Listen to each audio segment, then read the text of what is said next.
Hi friends, welcome. In today's video I'm going to be showing you how to do a little bit of hand quilting.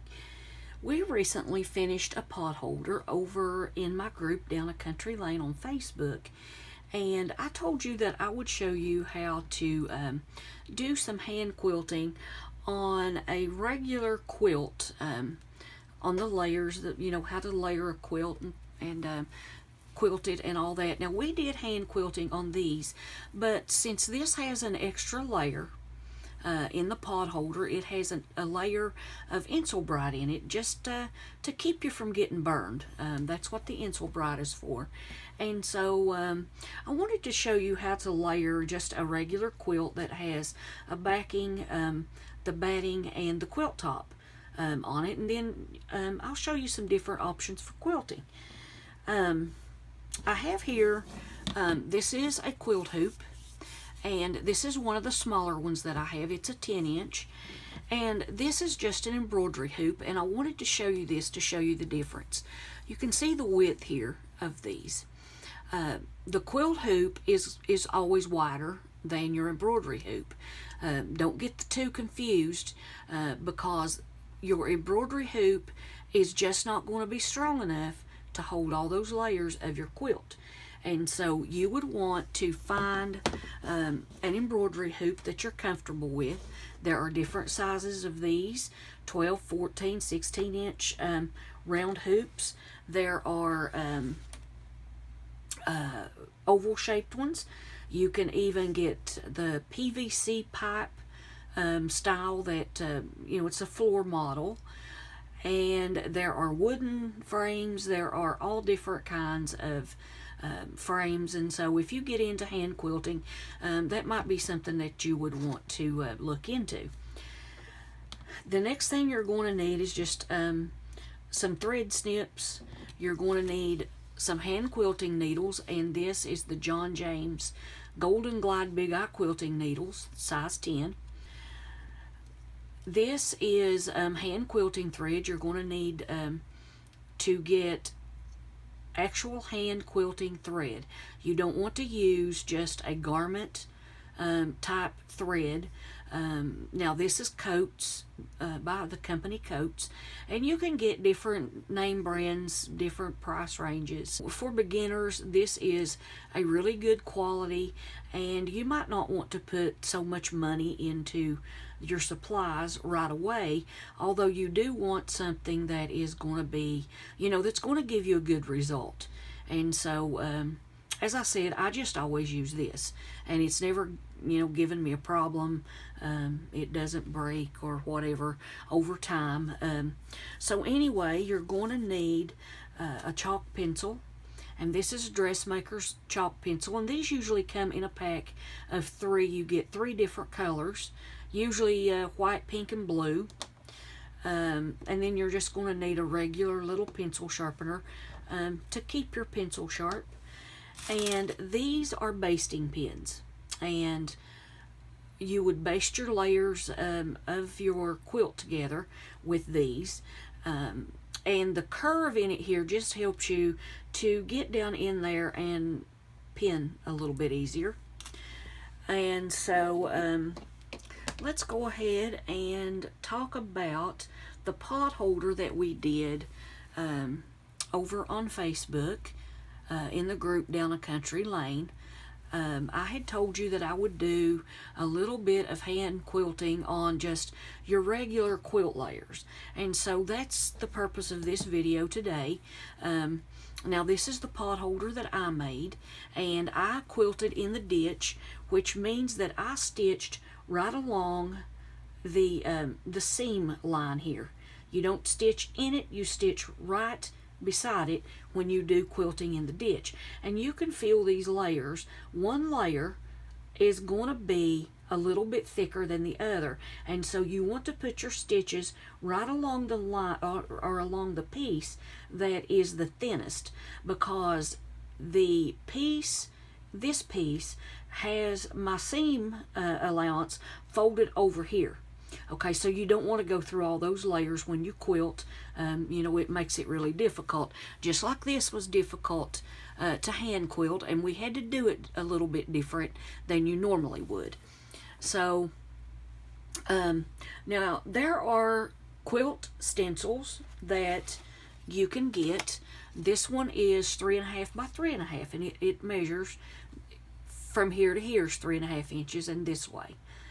And you can mark your fabric. Now, this is going to be my quilt top that I'll be working on, and I've already marked this. You would just lay this down wherever you want it on your block, whether you want it you know, all over your quilt, whether you want to just pick and choose. You know, you might want to just put some hand quilting on this square and some on this square. And so you would just lay your stencil on, center it, trace it out with your chalk pencil, and then you would hand quilt it. But as I said, I've already laid this down, and I've just traced in here. Just traced with the chalk pencil. And then I've just drawn a straight line here, so we can do a little bit of hand quilting a little bit later here.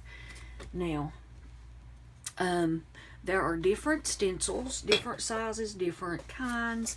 This is a border stencil, and it has tulips and little leaves on it, and you could use that in different ways. Now here is a stencil that's really pretty. I've used this several times, and it gives a feathery effect whenever you quilt it, and it's really, really pretty. So there's that. So let's get started here. I'm going to show you how to put the layers of your quilt together. You're going to need a backing fabric. You're going to need some quilt batting, and this is cotton. And then you're going to need your quilt top. Okay, and you want to cut your backing fabric and your batting bigger than your quilt top. These layers shift sometimes, and so you want that backing and batting, you know, you want enough in there that your quilt, if it does shift, you know, it's not going to go off the edge of one of them. Okay, now you would iron your fabrics, of course. You would iron your backing, your batting, and your quilt top. And then you would want to baste. Now you can baste with needle and thread, and I showed you how to do that in another video. And today I'm going to be basting with these pins, though. These are basting pins, and you can use these to keep the layers together. They have a curve in them, and they just help you to go down in these layers and pin just a little bit easier. Okay, and you want to start in the center and work your way out, whether you're basting your layers together or whether you are going to quilt. You want, you know, to start in the center and work out. Now I'm not going to put one right in the center today because I'm going to be working there, but on a big quilt, that's how I would start. And then of course you just remove your pins as you work around them, and I would put these every 3 or 4 inches or so. And most of the time, if you read the label on your quilt battings, they will tell you how many inches apart you need to quilt. And so always look at that, especially if you're a beginner and you don't know right off how far apart you need to quilt. Then you know you can read that and it will tell you. Okay, now we have that basted together. You go all the way through the back. You can see there my pins come all the way through. You want these layers held together securely. Now let's get our quilt hoop here and loosen the wing nut here and pop that center piece out. We're going to slide this underneath, and just like that. Make sure that none of your pins are going to be in the way of putting your your outer piece here on. Okay, and just push that down over.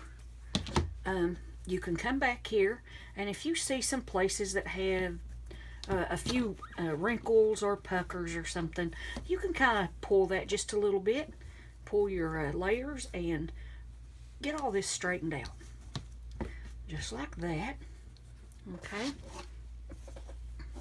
Now, you don't want your layers in here tight like you would an embroidery piece. If you were going to embroider, you want to stretch the fabric pretty tight, but now that sometimes is confused with quilting. You do not want to do that for quilting. And what I do before I tighten the wing nut back up, I just come in here and kind of press this down a little bit, and that gives me some room to do the quilting. And so now you can go ahead and tighten the wing nut up and snug it down pretty good. Okay, just like that. Now we're going to get started quilting here, and I already have my needle threaded. And I want to mention too, if you're working on a bigger project, or even something, you know, kind of small like this, if you were going to quilt the whole thing, you might want to thread all your needles with about anywhere from 18 to 24 inches of thread, whatever you're comfortable with. I usually like about 24 inches of thread. I feel like 18 inches is just a little bit too short, but whatever you prefer. But I would thread all of these needles, and that way you don't have to stop and rethread all the time. Okay, so let's get the quilter's knot put in here. You're going to take the end of your thread tail, you're going to point it at the tip of your needle, you're going to catch it between your thumb, your finger, and the needle. Then you're going to wrap it 1, 2, 3 times, and then you're going to catch right there between these 2 fingers the wrapped threads, and then push your needle through, pull that thread until you feel the knot form, just like that. And there is your quilter's knot. We're going to snip this off about 1/4 of an inch from the knot. Okay, and let's put the thimble on, and I'm going to show you here how to start your quilting. Now you want to quilt toward yourself. Well, what you want to do, you want to come away about 1/2 inch or so from where you want to start your quilting, and you want to bring your needle up right at your line that you're going to start quilting on. Okay, then just pull. Now you've got your knot sitting right here on top of your fabric, and you're just going to give that a little tug and pull it through the fabric. And you bury that knot in between the layers of the backing and your quilt top. You want to bury it right down in your batting so that you don't see it on the back side. There's no knots or anything showing back here. And when you start your quilting, you want to come out here about 1/8 of an inch from where the thread came out. Place your needle down about 1/8 of an inch in front of that, and you put your thimble on your needle just like that. And on the back here, you're going to feel that needle come through with one of your fingers, either the middle finger or the first finger. And when you feel that needle come through, you are just going to lay your needle down, make a little heel right here, and your thumb is, you're kind of using your thumb to help make that little heel so you can push your needle through there. And so there's your first little stitch. Okay, and that's why you want your quilt sandwich here. These layers are called your quilt sandwich. Okay, all the layers are sandwiched together. And so we'll come over here and we'll do another one, and that thimble is right on top of the needle, going straight down into that fabric. You want to just go out about 1/8 of an inch from where your thread came out. You're going to lay that needle down with that rocking motion and come back up using the thumb to kind of help make a little heel in that fabric right here, and then just pull through just like that. And when you're first starting to quilt, you're not worried so much about tiny stitches. You're worried more about consistency. Try to get your stitches. Now this is a little bit longer, just a little bit longer than 1/8 of an inch, and then I have about 1/8 of, or a little better than 1/8 of an inch in between here, and that's what you want. You don't want a big long stitch and a little tiny space, your stitches. And then when you get going, you can just rock that needle down just like that. You can kind of feel the needle come up here, and then you just rock right back down just like that. Feel the needle with your finger on the back side and rock right back up just like that, and come out there. My hands are a little slick, guys. And so there's your quilt stitches. You would do that. You would just quilt your lines, all of your lines, however you've marked your quilt. And now I'm going to show you here how to tie off. Now you can see here my little old stitch this is kind of small, but you know, I need to practice too. I've been out of practice for a long time, but I'll show you how to tie this off. Okay, you just want to make a loop. You just want to come in here and make a knot. Okay, and you can put your needle through there and bring this down to about 1/4 of an inch or so away from where the thread came out. Okay, now let's do another one, and we'll bring that knot right down on top of the one that's already there, just to make it a little bit thicker and harder to come back, you know, to work its way back out of that fabric. Okay, so let's just work that right down next to the other, just like that. You're going to take one more little stitch, and instead of going to the back, you're going to come in here about 1/8 of an inch out, and you're going to bury that knot right in between the layers of your sandwich here, right in the batting. And so you come down here and you pop that knot through, and there you go. There's how you finish it off. I hope that you guys have enjoyed this video, and I hope you find it useful. And when you do some quilting projects, post them over on the Facebook group, you know, let us see what you're working on. It doesn't have to be perfect.